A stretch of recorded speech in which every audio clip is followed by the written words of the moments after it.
Hello दोस्तों, स्वागत है आप सभी का हमारे YouTube चैनल सक्सेस मिरर 2.0 पर।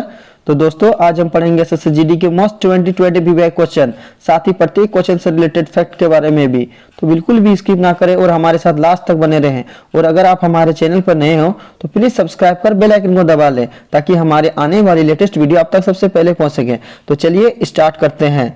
हमारा पहला सवाल है और बहुत ही इंपॉर्टेंट सवाल है, क्योंकि इस टॉपिक से अक्सर एक क्वेश्चन एग्जाम में पूछा जाता है। तो चलिए देखते हैं। किस पंचवर्षीय योजना का मुख्य उद्देश्य गरीबों का उन्मूलन और आत्मनिर्भरता था?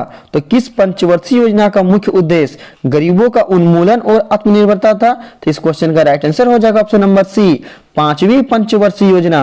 पांचवी पंचवर्षीय योजना में गरीबी दूर करने और आत्मनिर्भरता पर जोर दिया गया था। साथ ही पांचवी पंचवर्षीय योजना यह 1974 से 1978 तक चली और इस योजना में गरीबी हटाओ के साथ साथ रोजगार पर ध्यान दिया गया था, न्याय पर, कृषि उत्पादन और रक्षा पर केंद्रित था। अच्छा, जब बात पंचवर्षीय योजनाओं की आ रही है तो आइए इनसे रिलेटेड कुछ फैक्ट के बारे में जानते हैं। जैसे कि पंचवर्षीय योजनाओं का अनुमोदन कौन करता है? तो पंचवर्षीय योजनाओं का अनुमोदन राष्ट्रीय विकास परिषद करते हैं। पहली पंचवर्षीय योजना कब शुरू हुई थी? तो पहली पंचवर्षीय योजना 1951 से 1956 ईस्वी तक चली थी, जो हेराल्ड डोमर पर आधारित थी। क्वेश्चन बनता है कि पहली पंचवर्षीय योजना किस पर आधारित थी, किसके मॉडल पर आधारित थी? तो क्या बोलेंगे वहां पर हम? Herald Domar. और यह किसमें, इसमें विशेषता क्या थी? तो इसकी विशेषता कृषि को महत्व दिया गया था। वहीं बात की जाए दूसरी पंचवर्षीय योजना, तो यह पीसी महालनोबिस मॉडल पर आधारित थी, जो 1956 से 1961 तक चला था, जिसमें औद्योगिकीकरण पर विशेष बल दिया गया था, औद्योगिकीकरण पे। तीसरी पंचवर्षीय योजना कब से कब तक चली थी? तो यह 1961 से 1966 के बीच चली थी, जिसमें कृषि और गेहूं के उत्पादन में विशेष जोर दिया गया था। वहीं बात की जाए चौथी पंचवर्षीय योजना, तो यह गाडगिल फॉर्मूले पर आधारित थी और इस योजना के तहत 14 बैंकों का राष्ट्रीयकरण किया गया था, जिसमें 1969 से 1974 तक यह पंचवर्षीय योजना चला था। तो हमको इतना फैक्ट के बारे में याद रखना है। मोस्टली पंचवर्षीय योजना में इंपॉर्टेंट पॉइंट पूछा जाता है, जैसे कि किस पर आधारित थी, कब से कब तक चला था और इसका क्या विशेषता था। हमको इतना टॉपिक में पढ़ना है। चलिए आगे बढ़ते हैं। हमारा अगला सवाल है और इंपॉर्टेंट सवाल है दोस्तों, हमें लास्ट तक बने रहना है, क्योंकि आज हम 20 क्वेश्चन जो है वो बहुत इंपॉर्टेंट क्वेश्चन के बारे में डिस्कस करने वाले हैं और ये प्रत्येक एग्जाम में पूछे जाने वाले प्रश्न होते हैं। तो चलिए देखते हैं। हमारा अगला सवाल है, अंतर्राष्ट्रीय वित्त निगम की स्थापना कब हुई थी? तो अंतर्राष्ट्रीय वित्त निगम की स्थापना कब हुई थी? तो इस क्वेश्चन का राइट आंसर हो जाएगा ऑप्शन नंबर ए, 1956 ईस्वी। अंतर्राष्ट्रीय वित्त निगम की स्थापना 1956 ईस्वी में हुई थी और इसकी विशेषता क्या थी? तो इसकी विशेषता थी कि इसकी स्थापना 1956 में विश्व बैंक समूह के निजी क्षेत्र के रूप में की गई थी, जिसके कारण इससे हमारे गरीबों को कम करने और विकास को बढ़ावा देने के लिए लाभ मिलता था। साथ ही वाणिज्यिक परियोजनाओं में निवेश करके आर्थिक विकास को आगे बढ़ाया जा सके, इसका मुख्य उद्देश्य था। तो अंतर्राष्ट्रीय वित्त निगम की स्थापना किसके लिए हुई थी? तो आपको हम फिर से रिपीट करके बता देते हैं कि इस योजना के तहत गरीबी को कम करने और विकास को बढ़ावा देने के लिए लाभ, साथ ही वाणिज्यिक परियोजना में निवेश करके आर्थिक विकास को बढ़ावा दिया जा सके, इस उद्देश्य से इसकी स्थापना की गई थी। हमारा अगला सवाल है और बहुत इंपॉर्टेंट सवाल है दोस्तों, क्योंकि अक्सर यहां से एक क्वेश्चन एग्जाम में आपके पूछे जाते हैं। तो बिल्कुल भी बने रहना है और हमें हर क्वेश्चन को ध्यान से देखना है। तो चलिए देखते हैं। भारत में सर्वाधिक चमड़े की वस्तुएं कौन राज्य उत्पादित करता है? तो भारत में सर्वाधिक चमड़े की वस्तुएं कौन राज्य उत्पादित करता है? तो इस क्वेश्चन का राइट आंसर हो जाएगा option number B, Tamil Nadu. Tamil Nadu सर्वाधिक चमड़े की वस्तुएं का उत्पादन करता है। बात करें पश्चिम बंगाल की, तो पश्चिम बंगाल चावल की खेती के लिए प्रसिद्ध है और साथ ही पश्चिम बंगाल को चावल का कटोरा भी कहा जाता है। वहीं उत्तर प्रदेश गेहूं के उत्पादन में प्रथम स्थान यानी अग्रणी है। मध्य प्रदेश को सोया प्रदेश कहा जाता है। क्वेश्चन बनता है परीक्षा में कि सोया प्रदेश किसे कहा जाता है? सोया प्रदेश मध्य प्रदेश को कहा जाता है। साथ ही यह दलहनी फसलों के उत्पादन में अग्रणी है, जैसे सोयाबीन, उड़द हो गया, मसूर हो गया। दलहनी फसलों के अंतर्गत मध्य प्रदेश प्रथम स्थान रखता है। हमारा अगला सवाल है और बहुत इंपॉर्टेंट सवाल है दोस्तों, गरम मसाला भारत में सर्वाधिक कौन राज्य उत्पादित करता है? तो गरम मसाला भारत में सर्वाधिक कौन राज्य उत्पादित करता है? तो इस क्वेश्चन का राइट आंसर हो जाएगा option number C, Kerala. Kerala में गरम मसाला का सर्वाधिक उत्पादित होता है। जब बात केरल की आ रही है तो आइए कुछ फैक्ट के बारे में जानते हैं। जैसे केरल की राजधानी कहाँ है, तो केरल की राजधानी तिरुवनंतपुरम है। और केरल के मुख्यमंत्री कौन है, तो पिनरई विजयन। केरल के मुख्यमंत्री पिनरई विजयन है। और वहां के राज्यपाल कौन है, तो केरल के राज्यपाल आरिफ मोहम्मद खान है। और केरल का प्रसिद्ध त्योहार क्या है, तो केरल का प्रसिद्ध त्योहार ओणम है। क्वेश्चन परीक्षा में हमारा बनता है कि ओणम का त्योहार किस राज्य में मनाया जाता है, तो क्या होगा, केरल होगा। दोस्तों ये सब फैक्ट को अब जो हम बता रहे हैं आप प्लीज इन्हें नोट कर लें और याद करें, क्योंकि ये इनसे बहुत सारे क्वेश्चन बनते हैं परीक्षा में।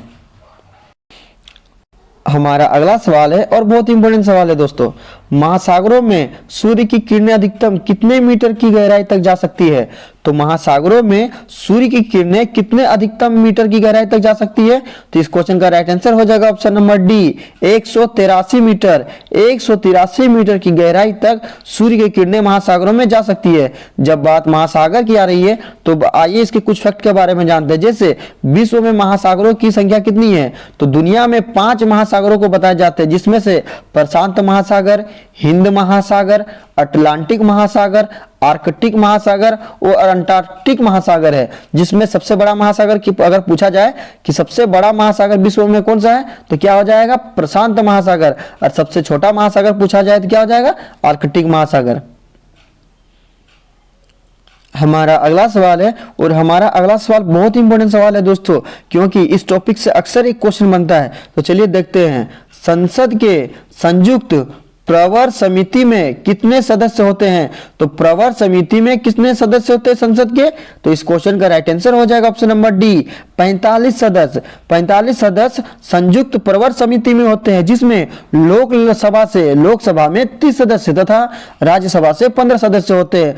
प्रवर समिति में टोटल 45 सदस्य होते हैं दोस्तों, जिसमें लोकसभा से आपका हो जाएगा 30 सदस्य और राज्यसभा से हो जाएगा 15 सदस्य। और संसद में 1-2 समिति और होती है, जिसमें क्या होती है, प्राक्कलन समिति और लोक लेखा समिति। लोक लेखा समिति से 22 सदस्य होते हैं। वहीं बात की जाए प्राक्कलन समिति की, तो प्राक्कलन समिति से 30 सदस्य होते हैं। अगर प्राक्कलन पूछा जाए कि प्राक्कलन समिति में कितने सदस्य होते हैं, तो क्या मारेंगे दोस्तों, 30 सदस्य। और अगर लोक लेखा समिति पूछी जाए तो 22 सदस्य। वहीं अगर संयुक्त प्रवर समिति पूछी जाए तो क्या हो जाएगा, 45 सदस्य। हमारा अगला सवाल है और हमारा अगला सवाल बहुत ही इंपॉर्टेंट सवाल है दोस्तों, क्योंकि यहां से अक्सर एक क्वेश्चन पूछा जाता है। तो चलिए देखते हैं, भारत में कब पहली बार राष्ट्रीय आपातकाल घोषित किया गया था। तो भारत में पहली बार कब राष्ट्रीय आपातकाल घोषित किया गया था दोस्तों, तो इस क्वेश्चन का राइट आंसर क्या हो जाएगा, तो इस क्वेश्चन का राइट आंसर हो जाएगा ऑप्शन नंबर ए, 1962। 1962 में पहली बार भारत में राष्ट्रीय आपातकाल घोषित किया गया था। अच्छा, एक क्वेश्चन परीक्षा में बनता है कि भारत में राष्ट्रीय आपातकाल कितनी बार लागू हुई है।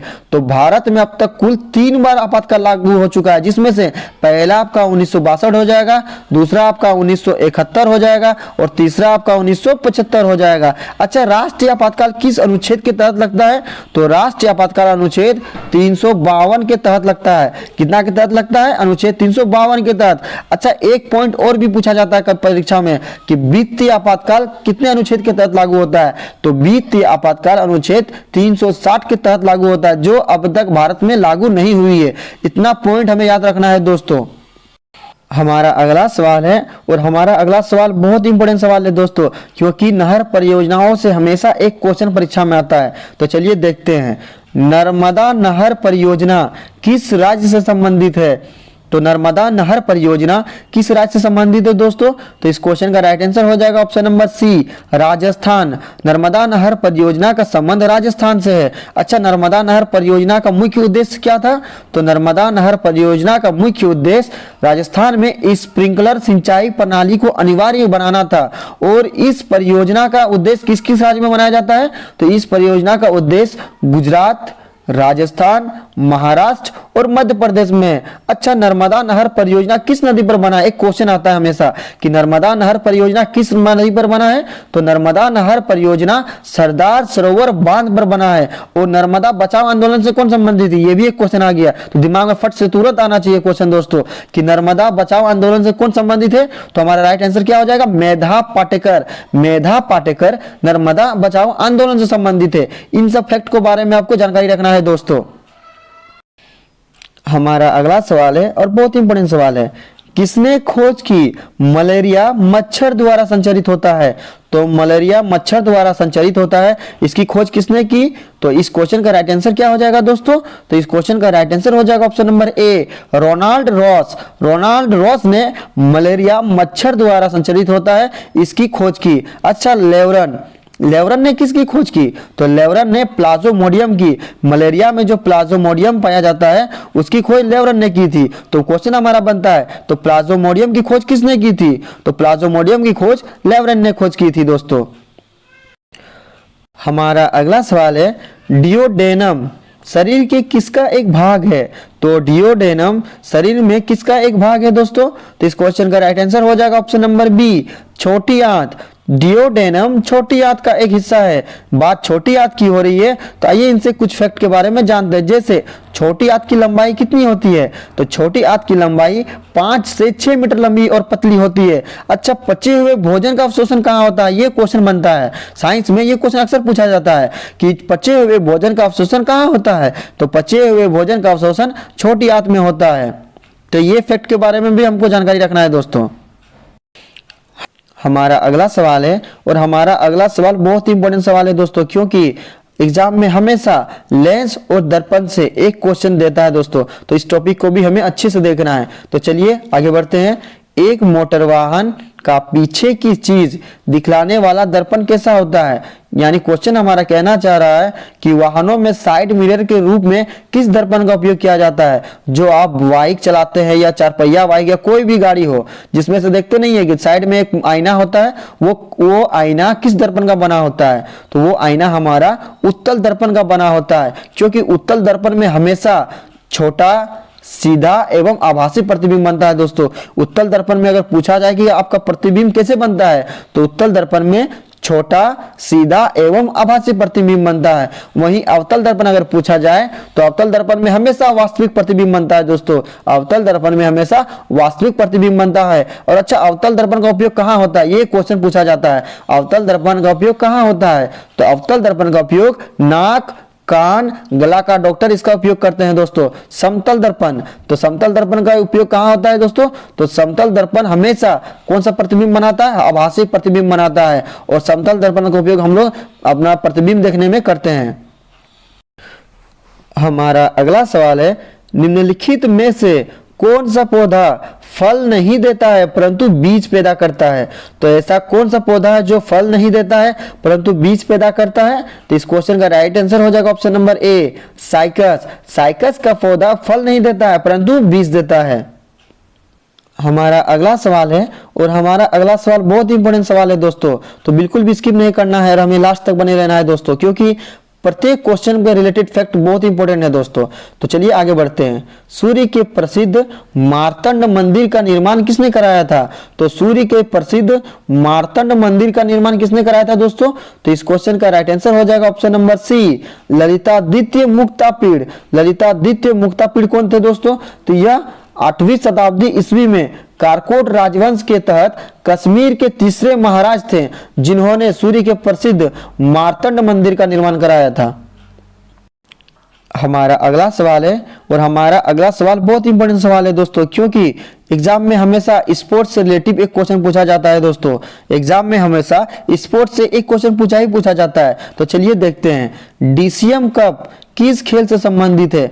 तो दोस्तों पूछा गया कि डीसीएम कप का संबंध किस खेल से है? तो इस क्वेश्चन का राइट आंसर क्या हो जाएगा? तो इस क्वेश्चन का राइट आंसर हो जाएगा option number B, football. DCM cup का संबंध फुटबॉल से हो रही है। तो जब कुछ खेलों की बात आई है तो आइए जानते हैं कुछ खेलों के बारे में। जैसे फुटबॉल के अंतर्गत और कौन कौन खेल आते हैं, इंपॉर्टेंट वाला आपको बता दें जो इंपॉर्टेंट फैक्ट है। तो जैसे अगर फीफा पूछा जाए कि फीफा कप का संबंध किस खेल से है, तो क्या होगा? फुटबॉल होगा। रोवर्स कप का संबंध किससे हो जाएगा? फुटबॉल हो जाएगा। डूरंड कप का संबंध किससे हो जाएगा? फुटबॉल हो जाएगा। अगर क्रिकेट से पूछा जाए तो क्रिकेट से संबंधित क्या हो जाएगा दोस्तों? तो चैंपियंस ट्रॉफी हो जाएगा, रणजी ट्रॉफी हो जाएगा, एशिया कप हो जाएगा, एसएच कप हो जाएगा, देवधर ट्रॉफी हो जाएगा दोस्तों। क्रिकेट से। हॉकी से अगर पूछा जाए तो हॉकी में मस्ट पूछा जाता है बेटन कप का संबंध किससे है, तो बेटन कप का संबंध हॉकी से है। वहीं अगर गोल्फ की बात की जाए तो गोल्फ में हमारा सबसे इंपॉर्टेंट सवाल क्या बनता है, राइडर कप। राइडर कप का संबंध किस खेल से है, तो राइडर कप का संबंध गोल्फ से है। तो दोस्तों ये कुछ इंपॉर्टेंट फैक्ट बताए इन खेलों के बारे में जो आपको कॉपी में नोट करनी है दोस्तों, और उन्हें याद भी करनी है। हमारा अगला सवाल है, और हमारा अगला सवाल बहुत इंपॉर्टेंट सवाल है दोस्तों, क्योंकि बुक्स एंड ऑनर से हमेशा एक क्वेश्चन पूछा जाता है, कौन पुस्तक किसने लिखा, ये एक क्वेश्चन हमेशा एग्जाम में बनता है दोस्तों। तो इस टॉपिक को हमें बहुत अच्छी तरीके से कवर करना है। तो चलिए आगे बढ़ते हैं और देखते हैं। हमारा क्वेश्चन है मालती माधव के लेखक कौन है, तो मालती माधव के लेखक कौन है दोस्तों, तो इस क्वेश्चन का राइट आंसर हो जाएगा option number B, Bhavabhuti. Bhavabhuti ने मालती माधव के लेखक हैं। जब पुस्तक के बारे में आए हैं तो आइए कुछ टॉपिक के बारे में जानते हैं। जैसे दांडी, दांडी ने क्या लिखा है दोस्तों, तो दांडी ने दास कुमार चरित्र के लेखक है। दास कुमार चरित्र के लेखक दांडी है दोस्तों। ये क्वेश्चन पूछा जाता है एग्जाम में कि दास कुमार चरित्र के लेखक कौन है, तो हमारा क्या हो जाएगा दांडी।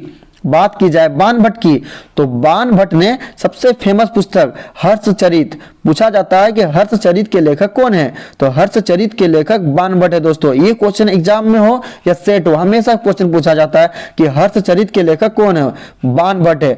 बाण भट्ट ने हर्षचरित और कादम्बरी नामक 2 प्रसिद्ध पुस्तक लिखी थी।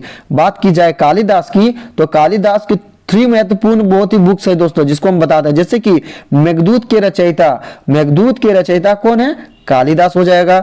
रघुवंशम के रचयिता कौन है, कालिदास हो जाएगा। कुमार संभव, कुमार संभव के रचयिता कौन है, कालिदास है। ये जो पुस्तक मैंने बताई ये इन लेखकों के महत्वपूर्ण पुस्तक है दोस्तों, जहां से एक क्वेश्चन हमेशा एग्जाम में पूछा जाता है। तो आपको इस टॉपिक को, इस इंपॉर्टेंट फैक्ट को याद रखना है दोस्तों।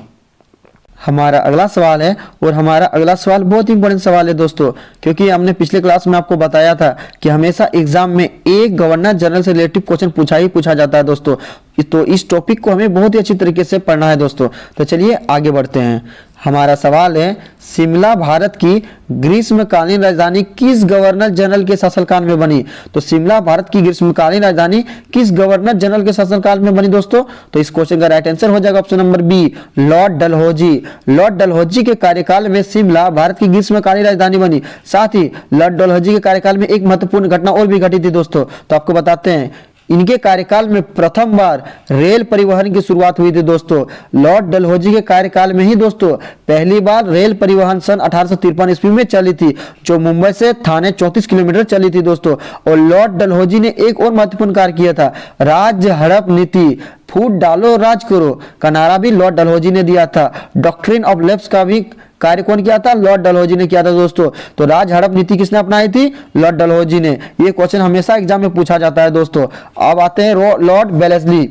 लॉर्ड वेलेस्ली ने क्या महत्वपूर्ण भूमिका निभाई, तो लॉर्ड वेलेस्ली ने कलकत्ता में फोर्ट विलियम कॉलेज की स्थापना में महत्वपूर्ण भूमिका निभाई। वहीं बात की जाए विलियम बेंटिक, तो विलियम बेंटिक भारत के प्रथम गवर्नर जनरल थे दोस्तों। विलियम बेंटिक भारत के प्रथम गवर्नर जनरल थे एवं इनके शासनकाल में ही सती प्रथा का अंत हुआ। साथ ही अंग्रेजी शिक्षा की शुरुआत लॉर्ड मैकाले के अनुशंसा पर 1835 में स्टार्ट हुई थी। वहीं लॉर्ड कैनिंग भारत के प्रथम वायसराय एवं अंतिम गवर्नर जनरल, भारत के प्रथम वायसराय एवं अंतिम गवर्नर जनरल कौन थे, लॉर्ड कैनिंग थे दोस्तों। और इनके कार्यकाल में ही दोस्तों प्रथम स्वतंत्रता संग्राम 1857 की शुरुआत हुई, जो मेरठ से स्टार्ट हुई थी दोस्तों।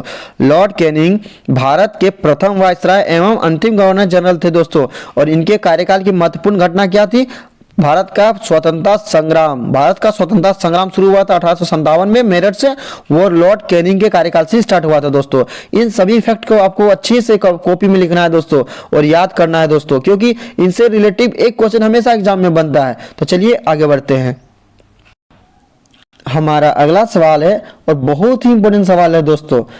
बगदाद से आने वाले अल-मसऊदी ने भारत के किस वंश के राजाओं का वर्णन किया है दोस्तों, तो बगदाद से आने वाले अल-मसऊदी ने भारत के किस वंश के राजाओं का वर्णन किया है, तो इस क्वेश्चन का राइट आंसर हो जाएगा हमारा ऑप्शन नंबर सी, प्रतिहार राजवंश। प्रतिहार राजवंश का वर्णन बागदाद से आने वाले अल-मसूदी ने की थी दोस्तों। अच्छा, गुप्त वंश। गुप्त वंश का संस्थापक कौन था?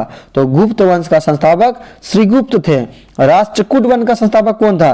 तो राष्ट्रकूट वंश का संस्थापक दंती दुर्ग था। वहीं प्रतिहार राजवंश का संस्थापक कौन था? तो नागभट्ट प्रथम। नागभट्ट प्रथम प्रतिहार राजवंश के संस्थापक थे।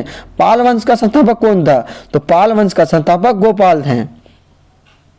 हमारा अगला सवाल है और बहुत ही इंपॉर्टेंट सवाल है दोस्तों, क्योंकि ये क्वेश्चन हमेशा एग्जाम हो या सेट हो, ये क्वेश्चन हमेशा कॉमन है, आता ही आता है दोस्तों। तो चलिए देखते हैं, लोहे का सर्वाधिक शुद्ध रूप कौन सा होता है? तो लोहे का सर्वाधिक शुद्ध रूप कौन सा होता है दोस्तों? तो इस क्वेश्चन का राइट आंसर क्या हो जाएगा? ऑप्शन नंबर सी, पिटवा लोहा। पिटवा लोहा लोहे का शुद्ध रूप है और इसमें 99.5% लोहा प्राप्त होता है दोस्तों। कितना होता है? 99.5%। 99.5% लोहा पिटवा लोहा में प्राप्त होता है दोस्तों, और यह लोहा का सर्वाधिक शुद्ध रूप है। परीक्षा में हमेशा बच्चे फंसते हैं ढलवा लोहा और पिटवा लोहा कि कौन सा होगा दोस्तों। तो हमेशा इसको क्लियर कर लीजिए कि पिटवा लोहा ही शुद्ध रूप होता है लोहे का। पिटवा लोहा ही शुद्ध रूप होता है लोहे का दोस्तों। हमारा अगला सवाल है और बहुत इंपॉर्टेंट सवाल है दोस्तों। तो चलिए देखते हैं, the order of good hope किस देश का सर्वोच्च सम्मान है? The order of good hope किस देश का सर्वोच्च सम्मान है दोस्तों? तो इस क्वेश्चन का राइट आंसर हो जाएगा ऑप्शन नंबर डी, दक्षिण अफ्रीका। साउथ अफ्रीका का the order of good hope देश का सर्वोच्च सम्मान है दोस्तों। अगर बात सर्वोच्च सम्मान की हो रही है तो भारत का सर्वोच्च सम्मान क्या है दोस्तों? तो भारत का सर्वोच्च सम्मान भारत रत्न है दोस्तों। वहीं अगर संयुक्त राज्य अमेरिका का पूछा जाए तो संयुक्त राज्य अमेरिका का दो सर्वोच्च सम्मान है। पहला है प्रेसिडेंशियल मेडल ऑफ फ्रीडम। पहला क्या हो जाएगा दोस्तों? Presidential medal of freedom. दूसरा हो जाएगा कांग्रेसनल गोल्ड मेडल। पहला होगा प्रेसिडेंशियल मेडल ऑफ फ्रीडम और दूसरा हो जाएगा कांग्रेसनल गोल्ड मेडल दोस्तों। तो हमें इस पॉइंट को भी याद रखना है। हमारा अगला सवाल है और हमारा अगला सवाल बहुत इंपॉर्टेंट सवाल है दोस्तों, क्योंकि इस टॉपिक से हमेशा एक क्वेश्चन पूछा जाता है दोस्तों। और मैंने पिछले क्लास में भी आपको ये बताया था कि आईएनसी से, इंडियन नेशनल कांग्रेस से रिलेटिव एक क्वेश्चन एग्जाम में हमेशा पूछा जाता है। तो इस टॉपिक को आपको हमेशा अच्छा से क्लियर करना पड़ेगा दोस्तों, और साथ ही मैं आपको इस टॉपिक से रिलेटिव क्वेश्चन को अलग वीडियो बना करके क्लियर कर दूंगा। तो चलिए आगे बढ़ते हैं। हमारा आज का अंतिम प्रश्न है, कांग्रेस के किस अधिवेशन में कांग्रेस और मुस्लिम लीग एक मत हुए? तो दोस्तों क्वेश्चन हमारा कहना चाहता है कि कांग्रेस का कौन सा अधिवेशन हुआ था जिसमें नरम दल और गरम दल दोनों एकजुट हुए थे? तो इस क्वेश्चन का राइट आंसर हो जाएगा ऑप्शन नंबर ए, लखनऊ अधिवेशन 1916 ईस्वी में। लखनऊ अधिवेशन 1916 ईस्वी में नरम दल और गरम दल एकजुट हुए। अच्छा, इन लोग अलग कब हुए थे? तो ये लोग अलग कब हुए थे? सूरत विभाजन 1907 में। सूरत अधिवेशन 1907 में नरम दल और गरम दल अलग हुए थे। लगभग 10 साल के अंतराल के बाद दोस्तों, सूरत विभाजन के बाद दोस्तों, ये लोग नरम दल और गरम दल सन 1916 में लखनऊ अधिवेशन में एकजुट हुए। साथ ही लखनऊ अधिवेशन में कांग्रेस और मुस्लिम लीग ने लखनऊ संधि पर हस्ताक्षर भी किया था और राजनीतिक सहमति भी बनाई दोस्तों। तो दोस्तों आज मैंने जो भी क्वेश्चन आपको पढ़ाया वो सारे के सारे इंपॉर्टेंट और आपके एग्जाम के लिए बहुत ही महत्वपूर्ण है, क्योंकि यहाँ से अक्सर कई सारे क्वेश्चन पूछे जाते हैं। तो सभी क्वेश्चन को अच्छे से देखें और याद करें। साथ ही आप उन्हें अपने नोटबुक में जरूर लिखें दोस्तों, क्योंकि जितना आप लिखोगे उतना आपको बेहतर तरीके से याद होगा। साथ ही आपको दोस्तों पर रोज, हर रोज एक सेट मारना है दोस्तों। सेट लगाइए दोस्तों। सेट लगाने से क्या होगा? आपका एग्जाम का टाइमिंग कंट्रोल में होगा। और कोई भी बुक हो जिसको भी आप पढ़ते हैं उससे उसी के ऊपर आप डटे रहें, उस पर अपना भरोसा जताए रखें, चाहे वो आप लुसेंट पढ़ रहे हो या अदर कोई बुक पढ़ रहे हो। मैं तो सजेस्ट करूंगा दोस्तों कि आप लुसेंट को बहुत ही अच्छी तरीके से पढ़ें, क्योंकि लुसेंट पढ़ने से क्या होता है, आपका जीएस कंट्रोल में आ जाएगा दोस्तों। और कोई भी एग्जाम निकालने में आपको जो लुसेंट का जो जीएस है दोस्तों वो बहुत ही मस्ट है दोस्तों। इसलिए लुसेंट को आप अच्छी तरीके से हर रोज 3 घंटा, ज्यादा नहीं 3 घंटा पढ़ना है। साथ ही एक सेट आपको हर रोज लगाना है दोस्तों, ताकि एग्जाम का टाइमिंग आपका कंट्रोल में आ जाए और उसको अच्छी तरीके से देखें और अच्छी से रिवीजन करें दोस्तों। तो चलिए आगे बढ़ते हैं। अब लास्ट वीडियो के क्वेश्चन का आंसर। लास्ट वीडियो में मैंने आपसे क्वेश्चन पूछा था कि अलमाटी बांध किस नदी पर बना है? तो अलमाटी बांध किस नदी पर बना है? तो इस क्वेश्चन का ऑप्शन सी राइट आंसर था दोस्तों, कृष्णा नदी। लगभग सभी स्टूडेंट ने इसका सही जवाब दिया और मोस्टली स्टूडेंट ने इसके बारे में डिटेल्स में लिखा। तो मैं आपको फिर बोलूंगा कि आपको क्वेश्चंस के बारे में जितना ज्यादा से ज्यादा पता उसे लिखा करो, क्योंकि आप जितना लिखते हो उससे आप कई बेहतर याद कर पाते हो। अब आज के लिए आपका क्वेश्चन, आज का क्वेश्चन है दोस्तों, भारत में सर्वोच्च न्यायालय की स्थापना कब हुई थी? तो भारत में सर्वोच्च न्यायालय की स्थापना कब हुई थी दोस्तों? 4 ऑप्शन दिया गया है, राइट आंसर आपको कमेंट बॉक्स में बताना है। साथ ही आप हमारे 20 क्वेश्चंस में कितना अटेम्प्ट कर पाए वो भी कमेंट बॉक्स में जरूर लिखिए। और दोस्तों अगर आपको किसी टॉपिक में परेशानी है या प्रॉब्लम है वो कमेंट बॉक्स में जरूर लिखिए दोस्तों, क्योंकि आपके परेशानी को देख कर ही हम उसके हल करेंगे दोस्तों, और उसके कंटेंट के हिसाब से हम लोग वीडियो बनाएंगे ताकि आपकी वो परेशानी दूर हो जाए दोस्तों। आई होप दोस्तों आपको हमारी वीडियो पसंद आई है, तो please like share and subscribe करें और बेल आइकन को दबा लें ताकि हमारे आने वाली लेटेस्ट वीडियो आप तक सबसे पहले पहुंच सके। तो चलिए मिलते हैं नेक्स्ट वीडियो में, तब तक के लिए bye bye, take care. Yeah.